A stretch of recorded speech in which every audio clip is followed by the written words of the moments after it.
All right, Bible scholars, think about your favorite Hebrew sailor story. Now, when you're ready, raise your hand. Now, wait a minute. Did some of you raising your hand think of Noah as your favorite Hebrew sailor? Oh, for crying out loud, Noah wasn't even a Hebrew, let alone a sailor. For crying, he was a survivor. The ark, he couldn't even steer it. Well, the reality is there aren't any stories of famous Hebrew sailors. In fact, the Israelites, they were basically shepherds, nomads. They had no interest in the sea.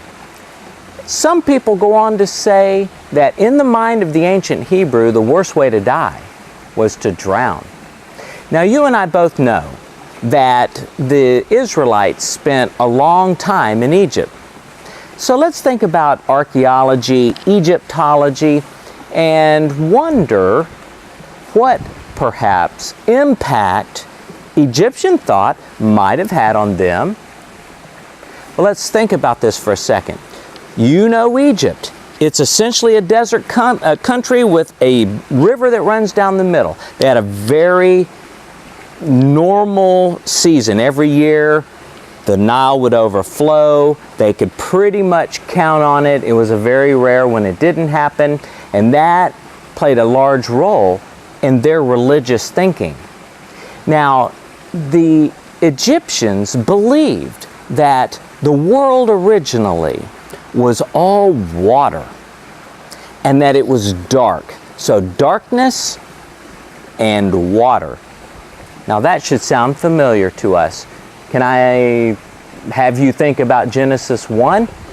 Well, the Egyptians and their cosmogony, how the world came into being, was very much a movement away from this water-based world with darkness.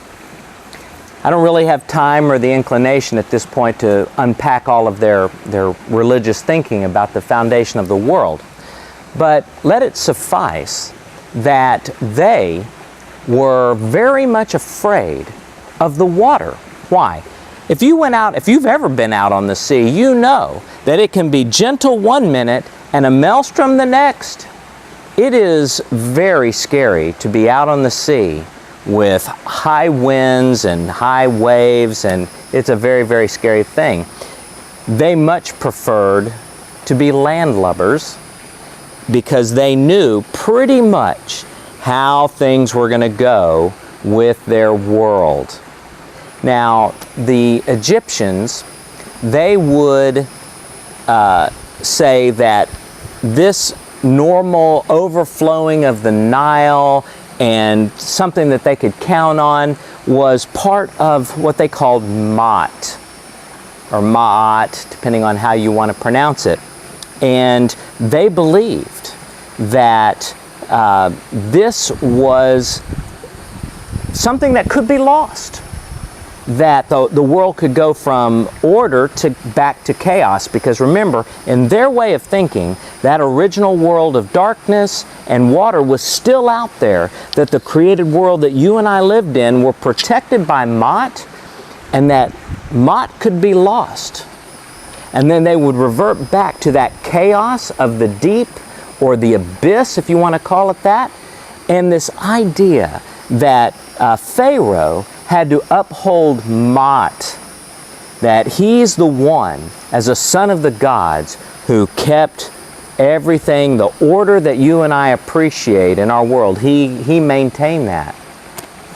Well, one of the things that it's possible, and certainly we know that Moses wrote the first 5 books, and certainly, Genesis, and that he also was raised in Pharaoh's court, and he had the best education. He was steeped in the knowledge of Egypt, and so there's pretty much no question that Moses, in his writing, was arguing against this Egyptian mythology, cosmogony, and showing that Yahweh was the one who was bringing order to the chaos. Now stop and think about Moses for a second. Moses, in composing his story, his account, if you will, of the creation of the world, and then moving forward to chapter 6 in Genesis, where you know what happens. All of man, every thought, if you will, of man is wicked continually. God repented that he'd ever made man. And so what did God do? You know the story of Noah. He sends the flood. Now, something that you might not think about is that there is something highly significant to the fact that God uses a flood in this story to wipe out mankind. Now, why? Stop and ponder what the situation was at the beginning. You had the chaos of the deep. That was the place where your nightmares were. The sea monsters dwell there, etc.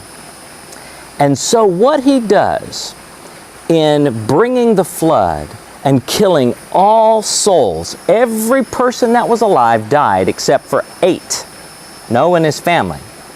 And so what he did was, it was a decreation. He sent the world as they knew it back into chaos from an Egyptian standpoint, or something that would have resonated with the Hebrews that he had come back to rescue, who were steeped in Egyptian mythology. When he's telling that story about the flood and Noah, what they're hearing is that Mot has been destroyed by the bad behavior of those people, and that the original world of chaos had come back, and that the world that then was destroyed. Now you and I know that God in His grace saved 8. And so, as you read these stories, especially stories involving water, oceans, the seas, that sort of thing, now start to look at it from the perspective of Moses, who is portraying the sea as a terrible thing. And we'll explore this idea more in subsequent video blogs.